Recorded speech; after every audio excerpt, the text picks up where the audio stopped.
ಆತ್ಮೀಯ ವಿದ್ಯಾರ್ಥಿಗಳೇ, ತಮಗೆಲ್ಲರಿಗೂ ಗ್ಲೋಬಲ್ ಎಜುಕೇಷನ್ ಬನಟ್ಟಿ ಸ್ಪರ್ಧಾತ್ಮಕ ಪರೀಕ್ಷಾ ತರಬೇತಿ ಕೇಂದ್ರಕ್ಕೆ ಸ್ವಾಗತ. ತಾವೆಲ್ಲರೂ ಈಗಾಗಲೇ ಉಡುಪಿಯಲ್ಲಿ ಆಗಿರಲಿ ಅಥವಾ ಬೆಳಗಾವಿಯಲ್ಲಿ ಆಗಲಿ ಫಿಸಿಕಲ್ ಮತ್ತು ಮೆಡಿಕಲ್ ತರಬೇತಿ ಮುಗಿಸ್ಕೊಂಡು ಬಂದಿದ್ದೀರಾ. ಫಿಸಿಕಲ್ ಮತ್ತು ಮೆಡಿಕಲ್ ಎಕ್ಸಾಮಿನೇಷನನ್ನು ಪಾಸ್ ಮಾಡಿಕೊಂಡು ಇನ್ನೇನು ಎಕ್ಸಾಮಿನೇಷನ್ ಒಂದು ಪಾಸ್ ಆಗಿಬಿಟ್ರೆ ಮುಗೀತಪ್ಪ, ನಿಮ್ಮ ಲೈಫ್ ಶಟ್ಲು ಅಂತ ಅಂದ್ಕೊಂಡಿದ್ದೀರಾ. ಅದು ಅಷ್ಟೇ ಸತ್ಯ ಇದೆ. ಯಾರ ಒಂದು ಪರಿಶ್ರಮ ಇರುತ್ತೆ ಅವ್ರು ಗೆಲ್ತಾರೆ. ಅದಕ್ಕಾಗಿ ಇವತ್ತು ಗ್ಲೋಬಲ್ ಎಜುಕೇಷನ್ ಬನಟ್ಟಿಯಲ್ಲಿ ನಿಮ್ಮ ಮುಂದೆ ಒಂದು ವಿಚಾರವನ್ನು ಪ್ರಸ್ತುತಪಡಿಸ್ತಾ ಇದ್ದೀವಿ.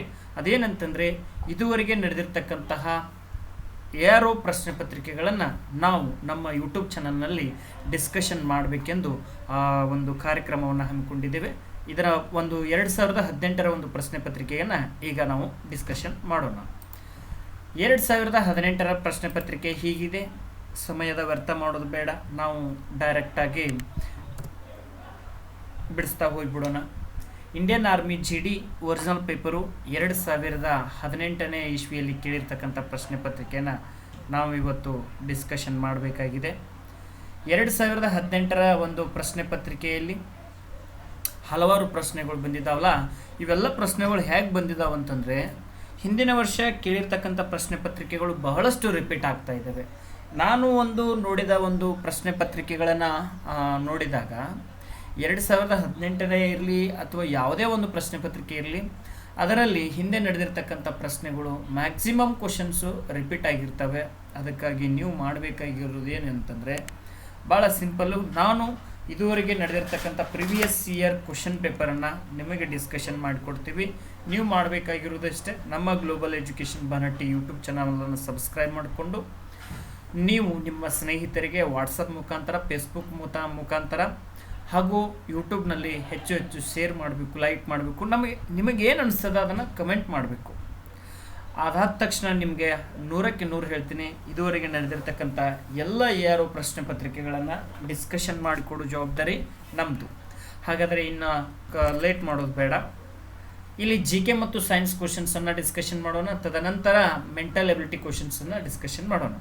ಹಾಗಾದರೆ ಮೊದಲೇ ಕ್ವಶನ್ ಏನಿದೆ ಅಂದರೆ, who appoints the chief justice of India ಅಂತೇಳಿ ಪ್ರಶ್ನೆ. Who appoints the chief justice of India ಅಂತೇಳಿ ಪ್ರಶ್ನೆ. ಹಾಗಾದರೆ ಚೀಫ್ ಜಸ್ಟಿಸ್ ಆಫ್ ಇಂಡಿಯಾ ಅಂದರೆ ಏನು ಫಸ್ಟ್ ಗೊತ್ತಿಲ್ಲ. ಚೀಫ್ ಜಸ್ಟಿಸ್ ಆಫ್ ಇಂಡಿಯಾ ಅಂತಂದರೆ ಸರ್ವೋಚ್ಚ ನ್ಯಾಯಾಲಯದ ನ್ಯಾಯಾಧೀಶರು ಅಂಥೇಳಿ. ಸರ್ವೋಚ್ಚ ನ್ಯಾಯಾಲಯದ ನ್ಯಾಯಾಧೀಶರು ಅಂದರೆ ಸುಪ್ರೀಂ ಕೋರ್ಟಿನ ನ್ಯಾಯಾಧೀಶರಿಗೆ ಚೀಫ್ ಜಸ್ಟಿಸ್ ಆಫ್ ಇಂಡಿಯಾ ಅಂತ ಕರೀತಾರೆ.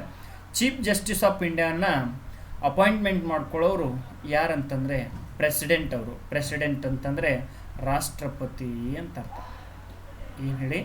ರಾಷ್ಟ್ರಪತಿ ಅಂಥೇಳಿ. ಚೀಫ್ ಜಸ್ಟಿಸ್ ಆಫ್ ಇಂಡಿಯಾನ ಅಪಾಯಿಂಟ್ಮೆಂಟ್ ಮಾಡ್ಕೊಳ್ಳೋರು ಯಾರಂತಂದರೆ ಪ್ರೆಸಿಡೆಂಟು. ಹಾಗೆ ಇನ್ನೊಂದು ಗೊತ್ತಿರಲಿ, ಈಗ ಸದ್ಯದಲ್ಲಿ ಪ್ರೆಸಿಡೆಂಟ್ ಯಾರಿದ್ದಾರೆ ಅಂತಂದರೆ ರಾಮನಾಥ ಕೋವಿಂದ. ವೈಸ್ ಪ್ರೆಸಿಡೆಂಟ್ ಯಾರಿದ್ದಾರೆ ಅಂತಂದರೆ Venkaiah Naidu.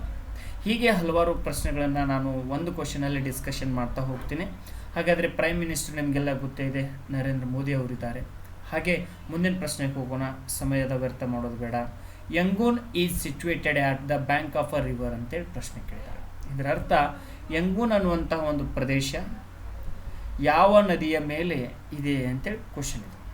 ಯಂಗೂನ್ is situated at the bank of river ಅಂತಂದರೆ ಯಾವ ನದಿಯ ದಡದ ಮೇಲೆ, ಯಾವ ನದಿಯ ದಡದ ಮೇಲೆ ಯಂಗೂನ್ ಅನ್ನುವಂಥ ಪ್ರದೇಶ ನಿಂತಿದೆ ಅಥವಾ ಸ್ಥಾಪನೆಯಾಗಿದೆ ಅಂತ ಕೇಳಿದಾಗ ಭಾಳ ಆರಾಮ್ಸೆ ಉತ್ತರ ಹೇಳಬೇಕು. ಅದು ಇರವಾಡಿ ರಿವರ್ ಅಂತೇಳಿ.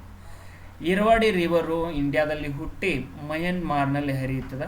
ಮಯನ್ಮಾರ್ನಲ್ಲಿರ್ತಕ್ಕಂಥ ಒಂದು ಒಳ್ಳೆಯ ಪ್ರದೇಶವೇ ಯಂಗೂನ್ ಅಂತಕ್ಕಂಥ ಒಂದು ಸಿಟಿ. ಹಾಗಾದರೆ Yangon is situated on the Irrawaddy river. Next question, name the first Indian recipient of the Nobel prize ಅಂಥೇಳಿ. ನೋಬೆಲ್ ಪ್ರೈಸನ್ನು ಭಾರತೀಯರಾಗಿರ್ತಕ್ಕಂಥವರು ಯಾರು ಮೊಟ್ಟ ಮೊದಲಿಗೆ ಪಡೆದುಕೊಂಡಿದ್ದಾರೆ ಅಂತ ಪ್ರಶ್ನೆ ಕೇಳಿದ್ದಾರೆ. ಇಲ್ಲಿ ನೋಬೆಲ್ ಪ್ರೈಸ್ ಬಗ್ಗೆ ನಿಮಗೆ ಹಲವಾರು ಎಕ್ಸಾಮಿನೇಷನಲ್ಲಿ ಭಾಳಷ್ಟು ರೀತಿಯಾಗಿರ್ತಕ್ಕಂಥ ಪ್ರಶ್ನೆಗಳು ಬಂದಿದ್ದಾವೆ. ನಾವು ಒಂದು ಸೆಷನಲ್ಲಿ ನೋಬೆಲ್ ಪ್ರೈಸ್ ಬಗ್ಗೆನೇ ಡಿಸ್ಕಷನ್ ಮಾಡ್ತಿದ್ದೀವಿ. ಆ ನೋಬೆಲ್ ಪ್ರೈಸ್ನ ಎಷ್ಟರೊಳಗೆ ಸ್ಥಾಪನೆ ಆಯಿತು, ಅದನ್ನು ಸ್ಥಾಪನೆ ಮಾಡಿದವರು ಯಾರು, ಅದನ್ನು ಯಾವ ಉದ್ದೇಶಕ್ಕಾಗಿ ಸ್ಥಾಪನೆ ಮಾಡಿದರು, ಆನಂತರ ಎಷ್ಟು ಕ್ಷೇತ್ರಗಳಲ್ಲಿ ಆ ಒಂದು ನೋಬೆಲ್ ಪ್ರೈಸನ್ನು ಕೊಡ್ತಾರೆ. ಹೀಗೆ ಭಾಳಷ್ಟು ಕ್ವಶನ್ಸ್ ಅದ್ರ ಮೇಲೆ ಅರೈಸ್ ಆಗಿದ್ದಾವೆ. ಹಾಗಾದರೆ ಈ ಪ್ರಶ್ನೆಗೆ ಉತ್ತರವನ್ನು ನೋಡೋಣ. Name the first Indian recipient of the Nobel prize ಅಂತ ಕೇಳಿದ್ದಾರೆ. First Indian recipient of Nobel prize is Rabindranath Tagore ಅಂತಕ್ಕಂಥವ್ರು. Option C. ರವೀಂದ್ರನಾಥ್ ಟ್ಯಾಗೂರ್ ಅವರಿಗೆ ಗುರುದೇವ ಅಂತೇಳಿ ಕರೀತಾರೆ, ವಿಶ್ವಕವಿ ಅಂತೇಳಿ ಕರೀತಾರೆ. ಇವರು 1913ರಲ್ಲಿ 1913ರಲ್ಲಿ ಗೀತಾಂಜಲಿ ಅಂತಕ್ಕಂಥ ಕೃತಿಗೆ ನೋಬೆಲ್ ಪ್ರೈಸನ್ನು ಪಡೀತಾರೆ. ಅದು ಲಿಟ್ರೇಚರ್ನಲ್ಲಿ. ಏಷ್ಯಾದಲ್ಲೇ ಮೊಟ್ಟ ಮೊದಲಿಗೆ ಅಂದರೂ ಏನು ತಪ್ಪಾಗಲಿಕ್ಕಿಲ್ಲ. ಯಾಕಂತಂದರೆ ಏಷ್ಯಾದಲ್ಲಿ ಅಲ್ಲಿ ತನಕ ಯಾರೂ ಪಡ್ಕೊಂಡಿರಲಿಲ್ಲ. ನಮ್ಮ ರವೀಂದ್ರನಾಥ್ ಟ್ಯಾಗೂರ್ ಅವರಿಗೆ ನೋಬೆಲ್ ಪ್ರೈಸು 1913ರಲ್ಲೇ ದೊರಕಿದೆ. ಹಾಗಾಗಿ name the first Indian recipient of Nobel prize ಅಂತ ಕೇಳಿದರೆ ರವೀಂದ್ರನಾಥ್ ಟ್ಯಾಗೂರ್. ಅದೇ ಸೈಂಟಿಸ್ಟ್ ಯಾರು ಅಂತ ಕೇಳಿದರೆ ಡಾಕ್ಟರ್ CV ರಾಮನ್ನು ಸ್ಕ್ಯಾಟ್ರಿಂಗ್ ಆಫ್ ಲೈಟ್ಗೆ ಪಡೆದುಕೊಂಡಿದ್ದಾರೆ. ಅದೇ ಇಂಡಿಯನ್ ಆಗಿರ್ಬೇಕು. ಮತ್ತು ಅಮರ್ತ್ಯ ಸೇನ್ ಅವರು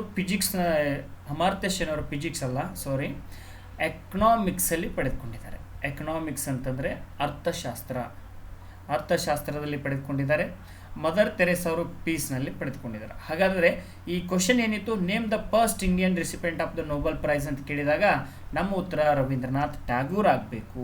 ಅವರು 1913ರಲ್ಲಿ ತೆಗೆದುಕೊಂಡರು. ಹಾಗೆ ಮುಂದಿನ ಪ್ರಶ್ನೆ ನೋಡೋಣ. 4ನೇ ಪ್ರಶ್ನೆ, what is the full form of the LCD ಅಂತೇಳಿ ಪ್ರಶ್ನೆ. What is the full of the LCD ಅಂತಂದರೆ LCDಯ ಲಾಂಗ್ ಫಾರ್ಮ್ ಏನು ಅಂತ ಕೇಳಿದ್ದಾರೆ. LCD ಅಂದರೆ ಲಿಕ್ವಿಡ್ ಕ್ರಿಸ್ಟಲ್ ಡಿಸ್ಪ್ಲೇ ಅಂತಕ್ಕಂಥದ್ದು. ಲಿಕ್ವಿಡ್ ಕ್ರಿಸ್ಟಲ್ ಡಿಸ್ಪ್ಲೇ ಯಾವ ಆಪ್ಷನ್ನಲ್ಲಿದೆ? Liquid crystal display yes, option B ಅಲ್ಲಿ ಇದೆ. ಹಾಗಾಗಿ ನೀವು ಪೂರ್ತಿ ಆಪ್ಷನನ್ನು ನೋಡಿ ಆಪ್ಷನನ್ನು ಹಾಕಬೇಕಾಗ್ತದೆ. Liquid crystal display. ಹೀಗೆ ಹಲವಾರು ರೀತಿ ಬರ್ತಾವ್ರೆ. What is the long form of RAW? Research analysis wing ಅಂಥೇಳಿ ಬರ್ತದೆ. ಅದೇ ರೀತಿಯಾಗಿ DRDO ಅಂಥೇಳಿ ಬರ್ತದೆ. ಡಿಫೆನ್ಸ್ ರಿಸರ್ಚ್ ಡೆವಲಪ್ಮೆಂಟ್ ಆರ್ಗನೈಜೇಷನ್ ಅಂತೇಳಿ ಬರ್ತದೆ. ಅದೇ ರೀತಿಯಾಗಿ ಇಸ್ರೋ ಬರ್ತದೆ. ISRO ಅಂದ್ರೆ ಇಂಡಿಯನ್ ಸ್ಪೇಸ್ ರಿಸರ್ಚ್ ಆರ್ಗನೈಜೇಷನ್ನು. ಇನ್ನೊಂದು ಗೊತ್ತಿರಲಿ ವಿದ್ಯಾರ್ಥಿಗಳೇ, ಒಂದು ಕ್ವಶನ್ ಮಾತ್ರ ಫುಲ್ ಫಾರ್ಮ್ ಮೇಲೆ ಫಿಕ್ಸ್ ಬರ್ತಾ ಇದೆ. ಅದಕ್ಕಾಗಿ ನೀವೆಲ್ಲರೂ ಫುಲ್ ಫಾರ್ಮ್ಗಳನ್ನು ನೋಡ್ಕೊಳ್ಬೇಕು. ಅದು ಕೆಲವೊಂದಿಷ್ಟು ಫುಲ್ ಫಾರ್ಮ್ಗಳು ಫಿಕ್ಸ್ ಕೇಳ್ತಾ ಇದ್ದೇನೆ, ಅವು ಯಾವುವು ಅನ್ನೋದನ್ನು ನೀವು ನಮ್ಮ ಒಂದು ಯೂಟ್ಯೂಬ್ ಚಾನಲ್ನಲ್ಲಿ ಡಿಸ್ಕಷನ್ ಮಾಡ್ತಾ ಅದರ ಉಪಯೋಗವನ್ನು ಪಡೆದುಕೊಳ್ಬೇಕು. ಅದೇ ರೀತಿಯಾಗಿ ನಮ್ಮ ಒಂದು ಇನ್ಸ್ಟಾಗ್ರಾಮ್ಗೂ ಕೂಡ ನೀವು ಜಾಯ್ನ್ ಆಗ್ಬೋದು, ಟೆಲಿಗ್ರಾಮ್ ಗ್ರೂಪಿಗೂ ಜಾಯ್ನ್ ಆಗ್ಬೋದು. ಅದೇ ರೀತಿ ನಮ್ಮ ವಾಟ್ಸಪ್ ಗ್ರೂಪ್ಗಳಿಗೂ ಕೂಡ ತಾವು ಜಾಯ್ನ್ ಆಗ್ಬೋದು. Children's day is celebrated on which day ಅಂತೇಳಿ ನೆಕ್ಸ್ಟ್ ಕ್ವಶನ್ ಕೇಳಿದ್ದಾರೆ. ಚಿಲ್ಡ್ರನ್ಸ್ ಡೇ ಅಂತಂದರೆ ಮಕ್ಕಳ ದಿನಾಚರಣೆ. Children's day is celebrated on 14th November. 14ನೇ ನವೆಂಬರ್ದಂದು ಚಿಲ್ಡ್ರನ್ಸ್ ಡೇಯನ್ನು ಆಚರಣೆ ಮಾಡ್ತೀವಿ. ಚಿಲ್ಡ್ರನ್ಸ್ ಡೇಯನ್ನು ಯಾರ ನೆನಪಿಗಾಗಿ ಆಚರಣೆ ಮಾಡ್ತೀವಿ ಅಂತಂದರೆ ಜವಾಹರ್ಲಾಲ್ ನೆಹರು ಅವರ ನೆನಪಿಗಾಗಿ ನಾವು ಚಿಲ್ಡ್ರನ್ಸ್ ಡೇನ ಆಚರಣೆ ಮಾಡ್ತೀವಿ. ಇವರಿಗೆ ಚಾಚಾ ಅಂತೇಳಿ ಕರಿತಿದ್ರು. ಅದೇ ರೀತಿಯಾಗಿ ನೆಕ್ಸ್ಟ್ ಕ್ವಶನ್ಗೆ ಹೋಗೋಣ. ಫೇರ್ ಈಸ್ ದ ಜಿಮ್ಮಾ ಮಸೀದಿ ಸಿಚುವೇಟೆಡ್ ಅಂತೇಳಿ ಪ್ರಶ್ನೆ ಕೇಳಿದ್ದಾರೆ. 6ನೇ ಪ್ರಶ್ನೆ, ಜಿಮ್ಮಾ ಮಸೀದಿ ಎಲ್ಲಿದೆ ಅಂತ ಕೇಳಿದಾಗ ಅದು ದೆಹಲಿಯಲ್ಲಿದೆ. ಜಿಮ್ಮಾ ಮಸೀದಿ ದೆಹಲಿಯಲ್ಲಿದೆ. ಅದೇ ರೀತಿಯಾಗಿ ಕ್ಯಾಪಿಟಲ್ ಸಿಟಿ ಆಫ್ ಇಂಡಿಯಾ ಯಾವುದು ಅಂತ ಕೇಳಿದರೆ ನ್ಯೂ ಡೆಲ್ಲಿ ಅಂತ ಹೇಳಬೇಕು. ಹೂ was the leader of non cooperation movement ಅಂತ ಕೇಳಿದ್ದಾರೆ. 7th question, who was the leader of the non cooperation movement. ಹಲವಾರು ಮೂಮೆಂಟ್ಗಳು ನಡೆದಿದ್ದಾವೆ ಇಂಡಿಯಾದಲ್ಲಿ.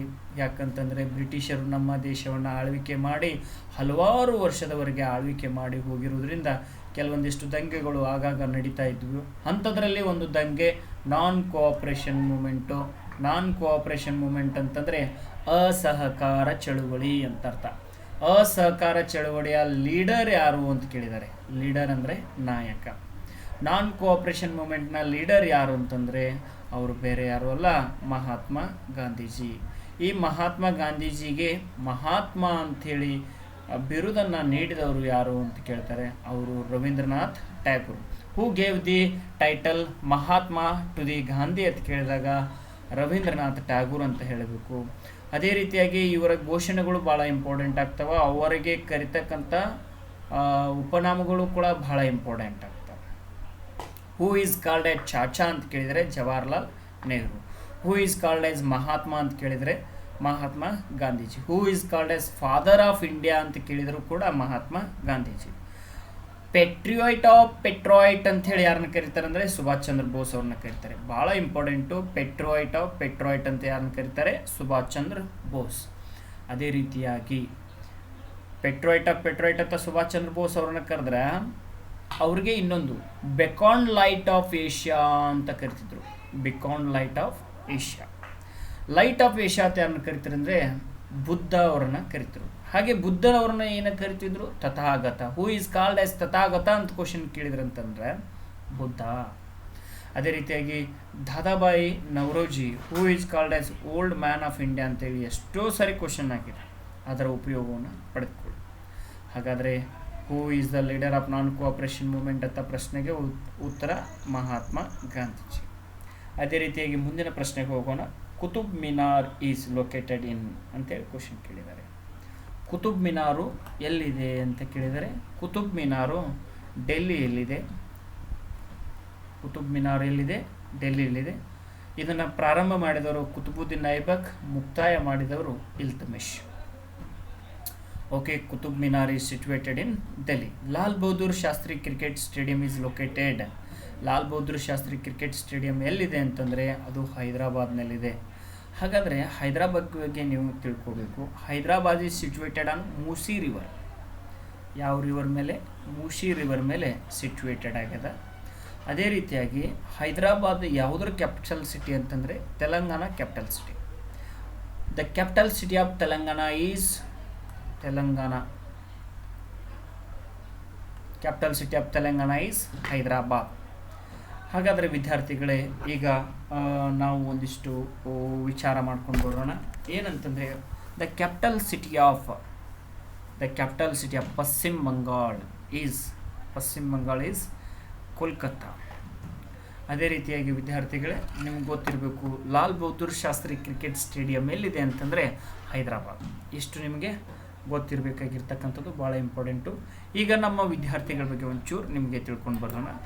ವಿದ್ಯಾರ್ಥಿಗಳೇ, ಗ್ಲೋಬಲ್ ಎಜುಕೇಷನ್ ತರಬೇತಿಯಲ್ಲಿ ಸ್ಪರ್ಧಾತ್ಮಕ ಪರೀಕ್ಷಾ ತರಬೇತಿಯನ್ನು ನೀಡುತ್ತೇವೆ. ಅದರಲ್ಲಿ ವಿಶೇಷವಾಗಿ 6ನೇ ತರಬೇತಿ ಫಿಸಿಕಲ್ ಮತ್ತು ಎಕ್ಸಾಮ್ ನೀಡ್ತಾ ಹೋಗ್ತೀವಿ. ವಿದ್ಯಾರ್ಥಿಗಳಿಗೆ ದೈಹಿಕ ಪರೀಕ್ಷಾ ತರಬೇತಿಯನ್ನು ನೀಡಲಾಗುತ್ತದೆ. ಒಂದು ದಿನದ ಛಾತ್ರ ವಿದ್ಯಾರ್ಥಿಗಳನ್ನು ಕರೆದುಕೊಂಡು ಹೋಗುವಂಥ ಸಂದರ್ಭದಲ್ಲಿ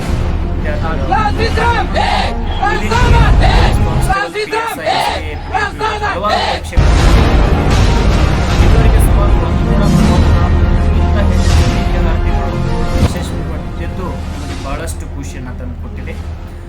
ಇಲ್ಲಿ ನಮ್ಮ ವಿದ್ಯಾರ್ಥಿಗಳು ಅಂದರೆ ಸೇವಾನಿರತರಾಗಿರ್ತಕ್ಕಂಥ ವಿದ್ಯಾರ್ಥಿಗಳಿಗೆ ಹಾಗೆ ಕೆಲವೊಂದಿಷ್ಟು ವಿದ್ಯಾರ್ಥಿಗಳ ಸನ್ಮಾನ ಕಾರ್ಯಕ್ರಮ ಇಲ್ಲಿ ನೆರವೇರ್ತಾ ಇದೆ. ನೀವು ನೋಡ್ಬೋದು ವಿದ್ಯಾರ್ಥಿಗಳೇ, ಇದುವರೆಗೆ 134ಕ್ಕಿಂತ ಹೆಚ್ಚು ವಿದ್ಯಾರ್ಥಿಗಳು ಯಶಸ್ವಿಗೊಂಡಿದ್ದು ಬಹಳಷ್ಟು ನಮಗೆ ಖುಷಿಯನ್ನು ತಂದುಕೊಟ್ಟಿದೆ. ನೀವು ಕೂಡ ಅಂಥವರಲ್ಲಿ ಒಬ್ಬರಾಗಬೇಕಂದ್ರೆ ಗ್ಲೋಬಲ್ ಎಜುಕೇಷನ್ ಬನಟ್ಟಿಯ ಒಂದು ಯೂಟ್ಯೂಬ್ ಚಾನಲನ್ನು ಹಾಗೂ ಆ ತರಬೇತಿಯನ್ನು ಪಡೆದುಕೊಂಡ್ರೆ ಸಾಕು, 100ಕ್ಕೆ 100 ನೀವು ಯಶಸ್ವಿ ಆದಂತೆಯೇ ವಿದ್ಯಾರ್ಥಿಗಳೇ. Okay, done. ಈಗ ನಾವು ನೋಡಬೇಕಾಗಿರ್ತಕ್ಕಂಥದ್ದು ಏನಂತಂದರೆ ಲಾಲ್ ಬಹದ್ದೂರ್ ಶಾಸ್ತ್ರಿ ಕ್ರಿಕೆಟ್ ಸ್ಟೇಡಿಯಂ ಎಲ್ಲಿದೆ ಅಂತೇಳಿ ಕ್ವಶನ್ ಕೇಳಿದ್ದಾರೆ. ಹೈದರಾಬಾದ್ನಲ್ಲಿದೆ. ಅದೇ ರೀತಿಯಾಗಿ ಡೈರೆಕ್ಟಾಗಿ ಕ್ವಶನ್ಸನ್ನು ಇವತ್ತು ಡಿಸ್ಕಷನ್ ಮಾಡ್ಕೊಂಡು ಹೋಗೋಣ. ನಾಳಿನ ದಿವಸ ಒಂದೊಂದು ಕ್ವಶನ್ಗೆ 4 ಆಪ್ಷನ್ಗಳು ಕೂಡ ಯಾವುದರ ಕ್ವಶನ್ಗೆ ಉತ್ತರ ಆಗ್ತದೆ ಅಂತಕ್ಕಂಥದ್ದನ್ನು ಕೂಡ ನಾಳೆಯಿಂದ ನಾವು ಡಿಸ್ಕಷನ್ ಮಾಡೋಣ. ಒಂದು ನಿಮಿಷ ಪೆನ್ ಟೂಲ್ ತಗೊಳ್ತೀನಿ.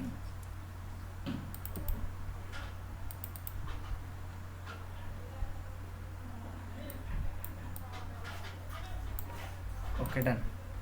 ಈಗ ಲಾಲ್ ಬಹದ್ದೂರ್ ಶಾಸ್ತ್ರಿ ಕ್ರಿಕೆಟ್ ಸ್ಟೇಡಿಯಂ ಎಲ್ಲಿದೆ ಅಂತೇಳಿ ಪ್ರಶ್ನೆ ಕೇಳಿದ್ದಾರೆ. Lal Bahadur Shastri cricket stadium is located in Hyderabad. Hyderabad is situated on the river bank of the Musi. Musi river ಮೇಲೆ Hyderabad located. The capital city of Telangana ಅಂತ ಕೇಳಿದಾಗ ಹೈದರಾಬಾದು ಅಂತ ಹೇಳಬೇಕು. The capital city of Telangana is Hyderabad. ಮುಂದಿನ ಪ್ರಶ್ನೆ ನೋಡೋಣ. ಬುಲ್ಸ್ ಆ್ಯಂಡ್ ಬಿಯರ್ಸ್ ಟರ್ಮ್ಸ್ ಎಲ್ಲಿ ಯೂಸ್ ಮಾಡ್ತಾರೆ ಅಂತೇಳಿ question. Bulls and bears, Bulls and bears ಅಂಥೇಳಿ ಟರ್ಮ್ಸನ್ನು ಎಲ್ಲಿ ಯೂಸ್ ಮಾಡ್ತಾರೆ ಅಂತಂದರೆ, this terms are used in the stock exchange market. Stock exchange market ಅಂತಂದರೆ ಬಾಂಬೆ ಸ್ಟಾಕ್ ಎಕ್ಸ್ಚೇಂಜ್ ಮಾರ್ಕೆಟು ಅತ್ಯಂತ ಹಳೆಯದಾದಂಥ ಸ್ಟಾಕ್ ಎಕ್ಸ್ಚೇಂಜ್ ಮಾರ್ಕೆಟ್. ಅದು national stock exchange market, national stock exchange ಮಾರ್ಕೆಟ್ಗೆ NSE BSE.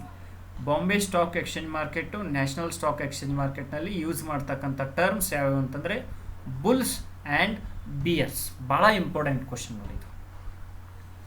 ಒಂದೊಂದು ಸಾರಿ ಎಕ್ಸಾಮಿನೇಷನ್ನಲ್ಲಿ ಅಬ್ರಿವೇಷನ್ಸ್ಗಳ ಕ್ವಶನ್ಸ್ ಕೇಳ್ತಾರೆ. What is the long form of BSE ಅಂತೇಳಿ. BSE long form Bombay stock exchange market. ಹಾಗೆ ಮುಂದಿನ ಕ್ವಶನ್ಗೆ ಹೋಗೋಣ. ಗಲ್ಫ್ ಆಫ್ ಮನ್ನಾರ್ ಎಲ್ಲಿದೆ ಅಂತೇಳಿ ಕ್ವಶನ್ ಕೇಳಿ. ಭಾಳ ಇಂಪಾರ್ಟೆಂಟು. ಗಲ್ಫ್ ಆಫ್ ಮನ್ನಾರು ತಮಿಳ್ನಾಡಿನಲ್ಲಿದೆ. ತಮಿಳ್ನಾಡಿನ ರಾಮೇಶ್ವರಂ ಅಂತ ಏನು ಪ್ರದೇಶ ಬರ್ತದಲ್ಲ, ಅದೇ ಏನಪ್ಪ ಅಂತಂದರೆ gulf of Mannar. Gulf of Mannar is situated in Tamil Nadu. ಹಾಗಾದರೆ ತಮಿಳ್ನಾಡಿನ ಕ್ಯಾಪಿಟಲ್ ಸಿಟಿ ಯಾವುದು? ಚೆನ್ನೈ. ಯಾವುದು ಹೇಳ್ರಿ? ತಮಿಳ್ನಾಡಿನ capital city Chennai. Karnataka capital city Bengaluru. ಬೆಂಗಳೂರನ್ನು ಏನಂತ ಕರೀತಾರೆ? ಭಾಳ important. Bengaluru is called as silicon valley of India, silicon city of India, electronic city of India, as well as garden city of India ಅಂತ ಕೂಡ ಕರೀತಾರೆ. ಹಾಗೆ ಕೇರಳ ನೋಡಿ, ಕೇರಳದ ಕ್ಯಾಪಿಟಲ್ ಸಿಟಿ ತಿರುವನಂತಪುರ. ಕೇರಳ ತಿರುವನಂತಪುರ. ಹಾಗೆ ಆಂಧ್ರ ಪ್ರದೇಶದ ಕ್ಯಾಪಿಟಲ್ ಸಿಟಿ ಈಗ ಸದ್ಯದಲ್ಲಿ ಅಮರಾವತಿ, ಹಾಗೆ ಕರ್ನೂಲು ಮತ್ತು ವಿಶಾಖಪಟ್ಟಣ. ಹೀಗೆ ಕ್ಯಾಪಿಟಲ್ ಸಿಟಿಗಳ ಬಗ್ಗೆ ಒಂದು ಕ್ವಶನ್ಸ್ ಬರ್ತದೆ, ಅದ್ರ ಬಗ್ಗೆ ತಾವೆಲ್ಲರೂ ಗಮನ ಹರಿಸಬೇಕಾಗಿದೆ. Gulf of Mannar is located in Tamil Nadu. ತಮಿಳ್ನಾಡಿನಲ್ಲಿ ಗಲ್ಫ್ ಆಫ್ ಮನ್ನಾರ್ ಇದೆ. ಹಾಗೆ ಮುಂದಿನ ಪ್ರಶ್ನೆ ನೋಡೋಣ. Who was the first commander in chief of ಅಂತೇಳಿ ಕ್ವಶನ್ ಕೇಳಿದ್ದಾರೆ. Who was the first commander in chief of ಅಂತೇಳಿ ಕ್ವಶನ್ ಕೇಳಿದ್ದಾರೆ. ಹಲವಾರು ಎಕ್ಸಾಮಿನೇಷನಲ್ಲಿ ರಿಪೀಟೆಡ್ ಕ್ವಶನ್ ಅಪ್ಪ ಇದು, ನೆನ್ಪಿಟ್ಕೊಳ್ಬೇಕು. ಜನರಲ್ KM ಕಾರ್ಯಪ್ಪ ಆಪ್ಷನ್ ಎದಲ್ಲಿದೆ. ಜನರಲ್ KM ಕಾರ್ಯಪ್ಪ ಇವರು ನಮ್ಮ ಕರ್ನಾಟಕದವರು, ಅದು ಕೊಡಗಿನವರು. ಅದು ಭಾಳ important. KM Cariappa is from the Karnataka state. ಇದು ನಮಗೆ ಹೆಮ್ಮೆ ಪಡುವಂಥದ್ದು. ಹಾಗೆ ಕಾಲ್ದಳದ ತೊಟ್ಟಿಲು ಅಂತ ಹೇಳಿ ಕರೀತಾರಲ್ಲ ನಮ್ಮ ಬೆಳಗಾಮು. ಎಲ್ಲ ಒಂದೇ ರೀ, ಬೆಳಗಾಮು ಬಾಗಲಕೋಟೆ ಎಲ್ಲ ನಮ್ಮ ಇವು. ಬೆಳಗಾಮು ಬಾಗಲಕೋಟೆ ಯಾಕಂತಂದರೆ ಇಲ್ಲಿಂದ ವಿದ್ಯಾರ್ಥಿಗಳು ಬಹಳಷ್ಟು ಜನರು ಆ ಒಂದು ಆರ್ಮಿ ಎಕ್ಸಾಮಿನೇಷನ್ಗೆ ಹೋಗಿ ಎಕ್ಸಾಮಿನೇಷನ್ ಪಾಸ್ ಮಾಡಿಕೊಂಡು ದೇಶ ಸೇವೆಯನ್ನು ಮಾಡಲಿಕ್ಕೆ ಹೋಗ್ತಾರಲ್ಲ, ಅದು ನಮಗೆ ಭಾಳಷ್ಟು ಖುಷಿಯನ್ನು ತಂದು ಕೊಡ್ತಾ ಇದೆ. ಹಾಗೆ ಮುಂದಿನ ಪ್ರಶ್ನೆಗೆ ಮೂವ್ ಆಗೋಣ. Fair the famous Golconda fort is instituted ಅಂತೇಳಿ ಕೇಳಿದ್ದಾರೆ. ಫೇಮಸ್ ಗೋಲ್ಕೊಂಡ ಫೋರ್ಟ್ ಎಲ್ಲಿದೆ ಅಂತ ಕ್ವಶನ್ ಕೇಳಿದಾಗ, ಗೋಲ್ಕೊಂಡ ಫೋರ್ಟು ಇರುವುದು ಅದು ಹೈದರಾಬಾದಲ್ಲಿ. ಹೈದರಾಬಾದ್ನಲ್ಲಿ ಗೋಲ್ಕೊಂಡ ಫೋರ್ಟ್ ಇದೆ. ಅದೇ ರೀತಿಯಾಗಿ next question, where is the silicon valley of India ಅಂತೇಳಿ ಕ್ವಶನ್. ನೋಡಿ ಇಲ್ಲಿ ಬಂದೇ ಬಿಟ್ಟಿದೆ ನೋಡಿ. ಸಿಲಿಕಾನ್ ವ್ಯಾಲಿ ಆಫ್ ಇಂಡಿಯಾ ಅಂತ ಬಂದಾಗ ಅದು ಬೆಂಗಳೂರು. ಬೆಂಗಳೂರನ್ನು silicon valley of India, silicon valley of India, garden city of India, electronic city of India ಅಂತ ಕರೀತಾರೆ. ಹಾಗಾದರೆ ನೆಕ್ಸ್ಟ್ ಕ್ವಶನ್ ಮೂವ್ ಆಗೋಣ. 15ನೇ question, India divided book is written by ಅಂತೇಳಿ ಕ್ವಶನ್ ಕೇಳಿದ್ದಾರೆ. India divided book is written by doctor Rajendra Prasad. India divided book ಅಂದರೆ 15th question, India divided book is written by Rajendra Prasad. Next ಕ್ವಶನ್ಸ್ಗೆ ನಾವು ಮೂವ್ ಹೋಗೋಣ. ಅವು general ಸೈನ್ಸ್ನಲ್ಲಿ ಬರ್ತಕ್ಕಂಥ ಪ್ರಶ್ನೆಗಳು, ಅದರ ಬಗ್ಗೆ ನಾವು ತಿಳಿದುಕೊಳ್ಳೋಣ. What is the speed of light ಅಂತ ಕ್ವಶನ್ ಕೇಳಿದೆ. ಲೈಟ್ ಬಗ್ಗೆ ಒಂದು ಕ್ವಶನ್ಸ್ ಬರ್ತಾನೆ ಇದೆ. ಇಲ್ಲಿ ಲೈಟ್ ಬಗ್ಗೆ ಡಿಸ್ಪರ್ಷನ್ ಆಫ್ ಲೈಟ್ ಬಗ್ಗೆ ಗೊತ್ತಿರಬೇಕು, ಇಂಟರ್ಫರೆನ್ಸ್ ಆಫ್ ಲೈಟ್ ಬಗ್ಗೆ ಗೊತ್ತಿರಬೇಕು, ಡೈಫ್ರಾಕ್ಷನ್ ಆಫ್ ಲೈಟ್ ಬಗ್ಗೆ ಗೊತ್ತಿರಬೇಕು. ಹಾಗೆ ಲೈಟ್ ಬಗ್ಗೆ ಬಹಳಷ್ಟು ಕ್ವಶನ್ಸ್ ಬರ್ತವೆ. ಅದರ ಬಗ್ಗೆ ಡೀಟೇಲ್ ಆಗಿ ನಾವು ಸೈನ್ಸ್ ಕ್ಲಾಸ್ನಲ್ಲಿ ತಿಳ್ಕೊಳ್ಳೋಣ. ಈಗ ಅವ್ರು ಕೇಳಿರ್ತಕ್ಕಂಥ ಪ್ರಶ್ನೆಗೆ ಆರಾಮ್ಸೆ ಉತ್ತರ what is the speed of light ಅಂತ ಕೇಳಿದ್ದಾರೆ. ಸ್ಪೀಡ್ ಆಫ್ ಲೈಟ್ ಅಂದರೆ 3 × 10⁸ ಮೀಟರ್ ಪರ್ ಸೆಕೆಂಡ್. ಅಥವಾ ಇನ್ನೊಂದು ಥರ ಕೇಳ್ಬೋದು, ಇದೇ ಆಪ್ಷನ್ ಕೊಟ್ಟಿದ್ದಾರೆ, ಅದು ಆಪ್ಷನ್ ಸಿ ಅಲ್ಲಿ ಇದೆ, ಹಾಗಾಗಿ ನಿಮ್ಮ ಉತ್ತರ ಆಪ್ಷನ್ ಸಿ ಆಗ್ತದೆ. ಇದನ್ನೇ 3 ಲಕ್ಷ ಕಿಲೋಮೀಟರ್ ಅಂತೇಳಿ ಕೊಡ್ಬೋದು. 3 lakh kilometre per second, 3 lakh kilometre per second ಅಂತ ಕೂಡ ಕೊಡ್ಬೋದು. 3 × 10⁸ ಮೀಟರ್ ಪರ್ ಸೆಕೆಂಡ್ ಭಾಳ ಇಂಪಾರ್ಟೆಂಟ್. ಯಾಕಂದರೆ ಇದ್ರ ಬಗ್ಗೆ ಭಾಳಷ್ಟು ವಿದ್ಯಾರ್ಥಿಗಳು ತಪ್ಪು ಮಾಡಿದ್ದಾರೆ. ಯಾಕಂದರೆ ಆಪ್ಷನ್ಗಳು metre per second, kilometre per second ಈ ರೀತಿ ಕೊಟ್ಟು ನಿಮ್ಮನ್ನು ಕನ್ಫ್ಯೂಸ್ ಮಾಡ್ತಿರ್ತಾರೆ. 3 ಲಕ್ಷ ಕಿಲೋಮೀಟರ್ ಪರ್ ಸೆಕೆಂಡ್. ಹಾಂ, ಇದು ಲೈಟ್ನ ವೇಗ. ಹಾಗೆ ಸೌಂಡ್ನ ವೇಗ, ಸ್ಪೀಡ್ ಆಫ್ ದಿ ಸೌಂಡ್, ಎಷ್ಟು ಎಕ್ಸಾಮ್ ಕೇಳಿಲ್ಲ ಇದನ್ನು, ಸಿಕ್ಕಾಪಟ್ಟಿ ಎಕ್ಸಾಮ್ಸ್ ಕೇಳಿದ್ದಾನೆ. 332 ಮೀಟರ್ ಪರ್ ಸೆಕೆಂಡು ಸೌಂಡು ಗ್ಯಾಸಲ್ಲಿ ಹೋಗ್ತದೆ. ಮತ್ತು ಇನ್ನೊಂದು ಗೊತ್ತಿರಲಿ ನಿಮಗೆ, ಸೌಂಡ್ ಎಲ್ಲೆಲ್ಲಿ ಹೋಗ್ತದೆ, ಲಿಕ್ವಿಡಲ್ಲಿ ಹೋಗ್ತದೆ, ಗ್ಯಾಸಲ್ಲಿ ಹೋಗ್ತದೆ, ಅದೇ ರೀತಿಯಾಗಿ ಸಾಲಿಡಲ್ಲಿ ಹೋಗ್ತದೆ. ಅದರದೇ ಆದಂಥ ಸ್ಪೀಡ್ಗಳದಾವೆ. ಲಿಕ್ವಿಡಲ್ಲಿ 1500 ಮೀಟರ್ ಪರ್ ಸೆಕೆಂಡ್ ಹೋಗ್ತದೆ. ಅದೇ ಗ್ಯಾಸಲ್ಲಿ 332 ಮೀಟರ್ ಪರ್ ಸೆಕೆಂಡ್ ಹೋಗ್ತದೆ. ಓಕೆನಾ. ಸಾಲಿಡಲ್ಲಿ ಅಂದರೆ ಕೆಬ್ಬಣದಂಥ ಇದರಲ್ಲಿ 5000 ಮೀಟರ್ ಪರ್ ಸೆಕೆಂಡ್ ಹೋಗ್ತದೆ. ಇದು ಭಾಳ ಇಂಪಾರ್ಟೆಂಟ್. ಹಾಗಾದರೆ ಯಾವುದರಲ್ಲಿ ಅತಿ ಸ್ಪೀಡ್ ಹೋಗ್ತದೆ ಅಂತ ಕ್ವಶನ್ ಕೇಳಿದ್ದಾರೆ. ಇಲ್ಲೂ ಕೂಡ ಭಾಳಷ್ಟು ಕ್ವಶನ್ಸ್ ನಿಮ್ಮ ಎಕ್ಸಾಮಿನೇಷನ್ಗೆ ರಿಪೀಟ್ ಆಗುವಂಥವು ಇದ್ದಾವೆ. ಅದ್ರ ಬಗ್ಗೆ ಕೂಡ ಡಿಸ್ಕಷನ್ ಮಾಡಿದ್ದೀವಿ ನೋಡಿ. ಲಿಕ್ವಿಡಲ್ಲಿ 1500 ಮೀಟರ್ ಪರ್ ಸೆಕೆಂಡ್ ಹೋಗ್ತದೆ, ಗ್ಯಾಸಲ್ಲಿ 332 ಮೀಟರ್ ಪರ್ ಸೆಕೆಂಡ್ ಹೋಗ್ತದೆ, ಸಾಲಿಡಲ್ಲಿ 5000 ಮೀಟರ್ ಪರ್ ಸೆಕೆಂಡ್ ಹೋಗ್ತದೆ. ಹಾಗಾದರೆ ವಿದ್ಯಾರ್ಥಿಗಳೇ, ನೀವು ಇವೆಲ್ಲವನ್ನು ನೆನಪಿಟ್ಟುಕೊಳ್ಬೇಕು. ಸಾಧ್ಯ ಆದರೆ ಒಂದು ಬುಕ್ಕ ಪೆನ್ನು ತೊಗೊಂಡು ಬರೆದಿಟ್ಕೊಂಡ್ರೆ ಒಳಿತು. ಅದೇ ರೀತಿ ಮುಂದಿನ ಕ್ವಶನ್ಗೆ which type of lens is used in magnifying glass ಅಂತ ಕೇಳ್ತಾರೆ. ಮ್ಯಾಗ್ನಿಫೈಯಿಂಗ್ ಅಂದರೆ ಜೂಮ್ ಮಾಡೋಕ್ಕೆ ಬಳಸುವಂಥ ಗ್ಲಾಸ್ ಯಾವುದು ಕೇಳ್ತಾರೆ. ಜೂಮ್ ಮಾಡುವಂಥ ಗ್ಲಾಸ್ ಯಾವುದು ಅಂತಂದರೆ, ಜೂಮ್ ಮಾಡಲಿಕ್ಕೆ ಬಳಸುವಂಥ ಗ್ಲಾಸು ಕಾನ್ವೆಕ್ಸ್ ಲೆನ್ಸನ್ನು ಬಳಸ್ತಾರೆ. ಕಾನ್ವೆಕ್ಸ್ ಲೆನ್ಸ್ ಈ ರೀತಿಯಾಗಿ ಇರ್ತದೆ. ಇದಕ್ಕೆ ಕಾನ್ವೆಕ್ಸ್ ಲೆನ್ಸ್ ಅಂತ ಕರೀತಾರೆ. ಹಾಗಾಗಿ ನಾವು ಬಳಸುವಂಥದ್ದು ಕಾನ್ವೆಕ್ಸ್ ಲೆನ್ಸು. ಇನ್ನೊಂದು ಗೊತ್ತಿರಲಿ, ಈ ಲೆನ್ಸ್ಗಳ ಬಗ್ಗೆ ಕ್ವಶನ್ಸ್ ಭಾಳ ಬರ್ತವೆ. ಇಲ್ಲಿ convex lens, concave lens, convex mirror, concave mirror ಅಂತೇಳಿ ಬರ್ತವೆ. ಅದ್ರ ಬಗ್ಗೆನೂ ನಾವು ತಿಳ್ಕೊಳ್ಬೇಕಾಗಿರ್ತಕ್ಕಂಥದ್ದು ಭಾಳ ಇಂಪಾರ್ಟೆಂಟು. ಯಾಕಂತಂದರೆ ಹೆಡ್ಲೈಟಲ್ಲಿ ಬಳಸುವಂಥ ಮಿರರ್ ಯಾವುದು, ಆನಂತರ ಸೈಡ್ ಲೈಟ್ ಅಥವಾ ಸೈಡ್ ಮಿರರಲ್ಲಿ ಬಳಸುವಂಥ ಮಿರರ್ ಯಾವುದು, ಈ ರೀತಿಯಾಗಿ ಪ್ರಶ್ನೆಗಳು ಭಾಳಷ್ಟು ಬರ್ತಿರ್ತವೆ. ಅದ್ರ ಬಗ್ಗೆ ನಾವು ಡಿಸ್ಕಷನ್ ಮಾಡಬೇಕಾಗಿರ್ತಕ್ಕಂಥದ್ದು ಭಾಳ ಇಂಪಾರ್ಟೆಂಟ್. ಈ ವಿಡಿಯೋನ ಶೇರ್ ಮಾಡಬೇಕು ನೀವು. Which type of alloy is used in electric bulb, ಭಾಳ ಇಂಪಾರ್ಟೆಂಟ್ ನೋಡ್ರಿ. ಇದು ಎಲೆಕ್ಟ್ರಿಕ್ ಬಲ್ಬ್ನಲ್ಲಿ ಬಳಸುವಂಥದ್ದು ಏನು ಅಂತ ಕ್ವಶನ್ ಕೇಳಿ. ಎಲೆಕ್ಟ್ರಿಕ್ ಬಲ್ಬ್ನಲ್ಲಿ ಬಳಸ್ತಕ್ಕಂಥದ್ದು ಟಂಗ್ಸ್ಟನ್ ಈಸ್ ಆ್ಯನ್ ಅಲಾಯ್ ಅಂದರೆ ಮಿಶ್ರಲೋಹ. Electric ಬಲ್ಬ್ದೊಳಗೆ ಬಳಸುವಂಥದ್ದು tungsten. ಇದು ಅತಿ ಹೆಚ್ಚು ಕುದಿಯುವ ಬಿಂದು ಮತ್ತು ಕರಗುವ ಬಿಂದುವನ್ನು ಹೊಂದಿದೆ. ಹಾಗಾಗಿ ಟಂಗ್ಸ್ಟನನ್ನು ನಾವು ಬಳಸ್ತೀವಿ. ಇನ್ನೊಂದು ಗೊತ್ತಿರಲಿ, ಫ್ಯೂಸ್ ವೈರಲ್ಲಿ ಏನಿರ್ತದಲ್ಲ ಅದನ್ನು ಯಾವ ಬಳಸ್ತೀವಿ ಅಂತ ಕೇಳಿದರೆ, ಅದು ಲೆಡ್ ಆ್ಯಂಡ್ ಟಿನ್ದಿಂದ ಮಾಡಿರ್ತದೆ. Fuse wire is made up of lead and tin. ಆನಂತರ ನೈಕ್ರೋಮ್ ಏನಿದೆಯಲ್ಲ ಭಾಳ ಇಂಪಾರ್ಟೆಂಟು, ಐರನ್ ಬಾಕ್ಸಲ್ಲಿ ಬಳಸ್ತಾರೆ. ಐರನ್ ಬಾಕ್ಸ್ ಅಂದರೆ ಇಸ್ತ್ರಿ ಪೆಟ್ಟಿಗೆ. ಕ್ವಶನ್ ಕೇಳ್ತಾರೆ, in iron box which is used ಅಂತೇಳಿ. ಡೈರೆಕ್ಟ್ ಕ್ವಶನ್ ರೀ, ಭಾಳ ಎಕ್ಸಾಮ್ ಬಿದ್ದಿರ್ತಾವೆ. ಇವನ್ನ ನಾನು ಅಲ್ಲಿದಲ್ಲೇ ಡಿಸ್ಕಷನ್ ಮಾಡ್ತಾ ಇರ್ತೀನಿ, ನೀವು ನೋಡ್ತಾರೆ. ಬರೀ ಜಸ್ಟ್ ಲೈನ್ ಕ್ವಶನ್ಸ್ ಡಿಸ್ಕಸ್ ಮಾಡಿದ್ರೆ ಉಪಯೋಗ ಆಗೋದಿಲ್ಲ. ಅದರ ಸುತ್ತುವರೆಗೆ 360 ಡಿಗ್ರಿ ಕ್ವಶನ್ಸ್ ನಾವೇನಾದರೂ ಸ್ಟಡಿ ಮಾಡಿದರೆ ಅಲ್ಲೇ ಸುತ್ತುವರೆದ ಕ್ವಶನ್ಸ್ ಬಂದಿರ್ತವೆ. Okay, nichrome is used in the iron box, tungsten is used in electric bulb, and fuse wire ಒಳಗೆ ಏನು ಬಳಸ್ತಾರಂತಂದ್ರೆ ಲೆಡ್ ಆ್ಯಂಡ್ ಟಿನ್ನನ್ನು ಬಳಸ್ತಾರೆ. ಹಾಗಾದರೆ ನೆಕ್ಸ್ಟ್ ಕ್ವಶನ್ಗೆ ಮೂವ್ ಆಗೋಣ. ನೆಕ್ಸ್ಟ್ ಕ್ವಶನ್ ಏನಿದೆ ಅಂತಂದರೆ ಓಮ್ಸ್ ಲಾ. ಓಮ್ಸ್ ಲಾ ಎದಕ್ಕೆ ರಿಲೇಟ್ ಆಗ್ಯದ, ಭಾಳ ಇಂಪಾರ್ಟೆಂಟು. ಓಮ್ಸ್ ಲಾ ಎದಕ್ಕೆ ಅಂತಂದರೆ ರೆಸಿಸ್ಟೆನ್ಸ್ಗೆ ರಿಲೇಷನ್ ಹೊಂದಿದೆ. ನಿಮ್ಗೆ ಗೊತ್ತಬೇಕಲ್ಲ ರೆಸಿಸ್ಟೆನ್ಸ್ ಅಂದರೆ ಏನು, ಕರೆಂಟ್ ಅಂದರೆ ಏನು, ವೋಲ್ಟೇಜ್ ಅಂದರೆ ಏನು, ಕ್ವಶನ್ಸ್ ಬರ್ತವೆ ಕರೆಂಟ್ಸ್ ಮೇಲೆ. ರೆಸಿಸ್ಟೆನ್ಸ್ ಅಂತಂದರೆ ಅಡ್ಡಿಪಡಿಸೋದು. ಈಗ ಒಂದು ವಸ್ತು ಐತಿ, ಅದರೊಳಗೆ ಕರೆಂಟ್ ಪಾಸ್ ಆಗಕ್ಕೆ ಅಡ್ಡಿಪಡಿಸೋದಕ್ಕೆ ಏನತ್ತಾರ ಅಂತಂದ್ರೆ ರೆಸಿಸ್ಟೆನ್ಸ್ ಅಂತ ಕರೀತಾರೆ. ರೆಸಿಸ್ಟೆನ್ಸ್ ಹೆಂಗೆ ಗೊತ್ತಾಗ್ತೈತೆ ಅಂತಂದ್ರೆ ಅಡ್ಡಿಪಡಿಸಿದಾಗ ಯಾವುದೋ ಒಂದು ಕಂಡಕ್ಟರ್ ಇತ್ತಂತಂದರೆ ಅದು ಹೀಟ್ ಆಗ್ತದೆ, ಅವಾಗ ಅಲ್ಲಿ ರೆಸಿಸ್ಟೆನ್ಸ್ ಬರಾಕತ್ತದ ಅಂತೇಳಿ ರೆಸಿಸ್ಟೆನ್ಸನ್ನು ಓಮ್ಸ್ ಲಾ ಮುಖಾಂತರ ನಾವು ಡಿಫೈನ್ ಮಾಡ್ಬೋದು.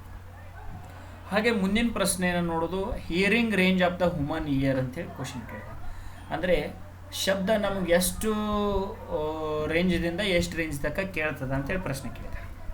Hearing range of the human body is very important to 20 Hz to 20,000 Hz. ಹಿಂಗರ ಕ್ವಶನ್ದಾಗ ಆಪ್ಷನನ್ನು ಕೊಟ್ಟಿರ್ಬೋದು. ಅಂದರೆ 20ನೇ question, the hearing range of the human ear ಅಂದರೆ ಕೇಳಿಸಿಕೊಳ್ಳುವಂಥ ಸಾಮರ್ಥ್ಯ 20 ಹರ್ಜ್ದಿಂದ 20,000 ಹರ್ಜ್ ತನಕ ನಮಗೆ ಕೇಳಿಸ್ತದೆ. ಇದನ್ನ ಅವ್ರು ಹಿಂಗೆ ಬರಿಬೋದು, 20 ಹರ್ಜ್ದಿಂದ ಎಷ್ಟದಿಂದ ರೀ, 20 ಹರ್ಜ್ದಿಂದ. ಒಂದೇ ನಿಮಿಷ ರೀ, ಪೆನ್ ಬೇರೆ ತೋರ್ತೀನಿ.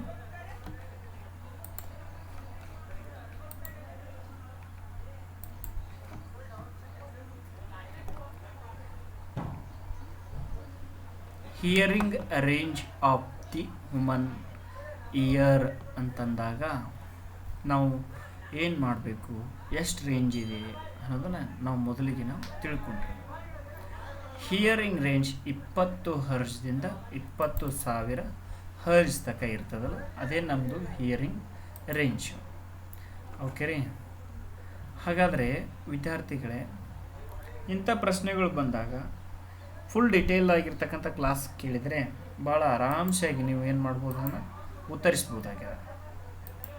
ಪ್ರಶ್ನೆಗಳನ್ನ ಇಲ್ಲಿ ನೋಡ್ತಾ ಹೋಗೋಣ ಈಗ. Okay, which is the following is heaviest ರೇ ಅಂತೇಳಿ ಪ್ರಶ್ನೆ ಕೇಳಿ.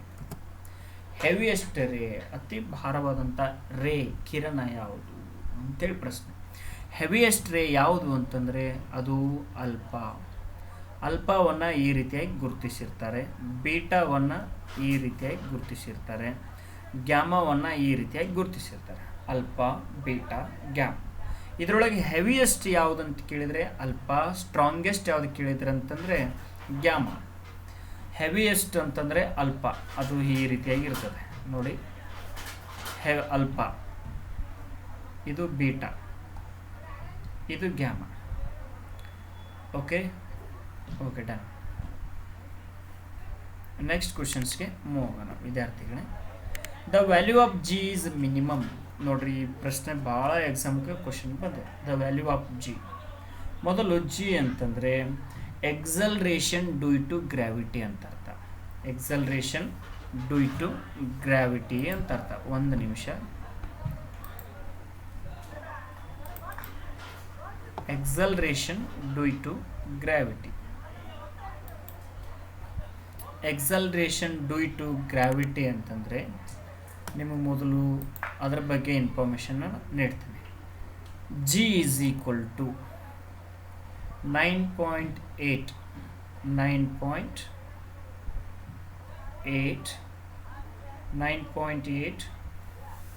Metre per second. G is equals to 9.8 metre per second. ಇದು ಏನಪ್ಪ ಅಂತಂದರೆ ಜಿ ವ್ಯಾಲ್ಯೂ. ಹಾಗಾದರೆ ವಿದ್ಯಾರ್ಥಿಗಳೇ, ಈಗ ಮೊದಲಿಗೆ ನಾವು ತಿಳಿದುಕೊಳ್ಬೇಕಾಗಿರ್ತಕ್ಕಂಥದ್ದು ಏನಂತಂದರೆ ಜಿ ವ್ಯಾಲ್ಯೂ ಯಾವ ಯಾವ ಪ್ರದೇಶದಲ್ಲಿ ಎಷ್ಟಿದೆ ಅನ್ನೋದನ್ನು ನಾವು ಮೊದಲಿಗೆ ತಿಳಿದುಕೊಳ್ಬೇಕು. ಈಗ ನಾವು ಪೆನ್ ಟೂಲ್ ತಗೊಂಡ ಜಿ ವ್ಯಾಲ್ಯೂ ಎಷ್ಟಿದೆ ಅಂದರೆ G is equal to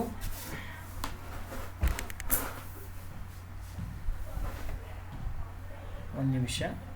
G is equal to 9.8 metre per second.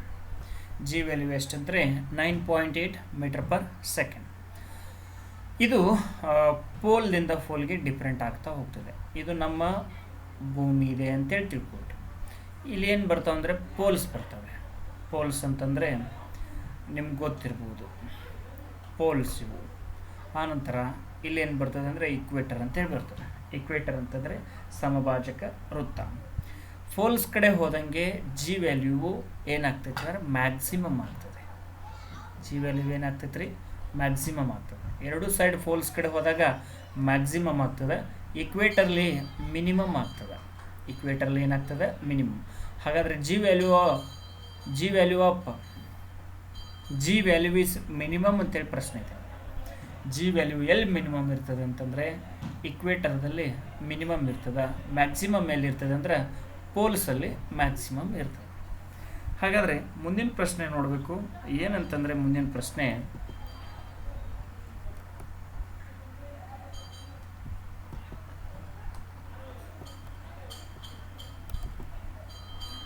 Which of the following is, ಪ್ರಶ್ನೆ ಕೊಟ್ಟಿದ್ದಾರೆ ನೋಡಿ.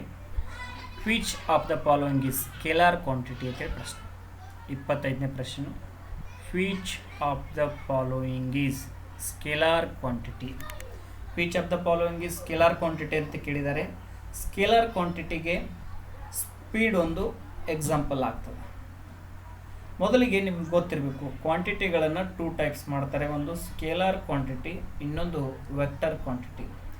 ಯಾವುಗಳಿಗೆ ಡೈರೆಕ್ಷನ್ನು ಮತ್ತು ಕ್ವಾಂಟಿಟಿ ಎರಡೂ ಇರ್ತದೆ ಅವಕ್ಕೆ ಏನಂತ ಕರೀತಾರೆ, ವೆಕ್ಟರ್ ಕ್ವಾಂಟಿಟಿ ಅಂತ ಕರೀತಾರೆ. ಸ್ಕೇಲಾರ್ ಅಂತಂದರೆ ಯಾವುದಕ್ಕೂ ಡೈರೆಕ್ಷನ್ ಇರೋದಿಲ್ಲ, ಕ್ವಾಂಟಿಟಿ ಮಾತ್ರ ಇರ್ತದೆ, ಅವುಗಳನ್ನ ಏನಂತ ಕರೀತಾರೆ, ಸ್ಕೇಲಾರ್ ಕ್ವಾಂಟಿಟಿ ಅಂತ ಕರೀತಾರೆ. ಸ್ಕೇಲಾರ್ ಕ್ವಾಂಟಿಟಿ ಅಂತಂದರೆ ವೆಲಾಸಿಟಿಗೆ ಡೈರೆಕ್ಷನ್ನು ಕ್ವಾಂಟಿಟಿ ಎರಡೂ ಇರ್ತದೆ, ಹಾಗಾಗಿ ಇದು ಸ್ಕೇಲಾರ್ ಕ್ವಾಂಟಿಟಿ ಅಲ್ಲ. ಎಕ್ಸಲರೇಷನ್ಗೂ ಡೈರೆಕ್ಷನ್ ಮತ್ತು ಕ್ವಾಂಟಿಟಿ ಎರಡೂ ಇರ್ತದೆ, ಅದು ಸ್ಕೇಲಾರ್ ಕ್ವಾಂಟಿಟಿ ಅಲ್ಲ.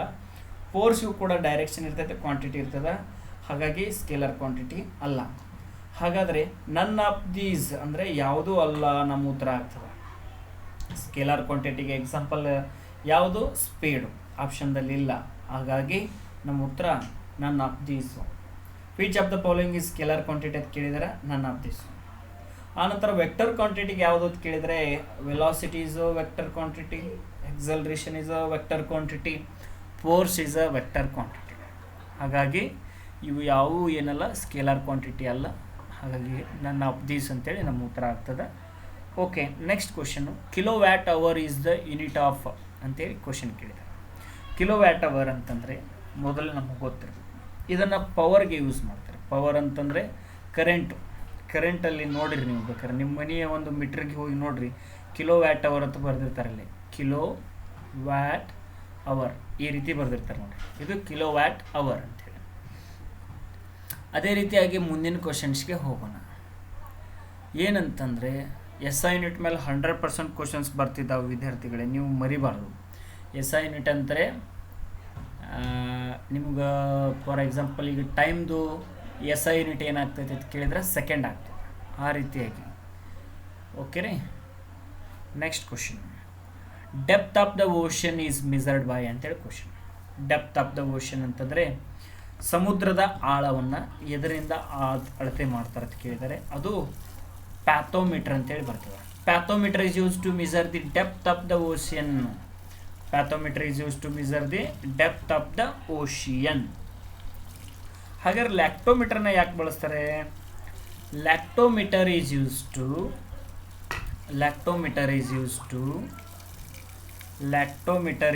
ಟು ಎದಕ್ಕೆ ಯೂಸ್ ಮಾಡ್ತಾರೆ ಅಂತಂದ್ರೆ ಲ್ಯಾಕ್ಟೋಮೀಟರ್ನ to check the purity of milk.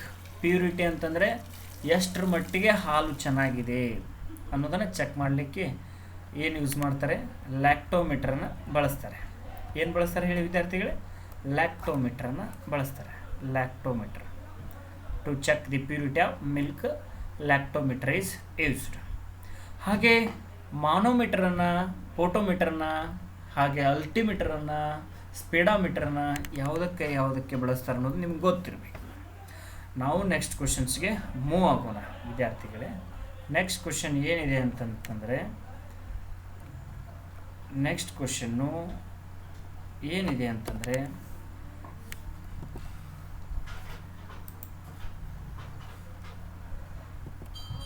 ಇಪ್ಪತ್ತೇಳನೇ ಕ್ವಶನ್ನು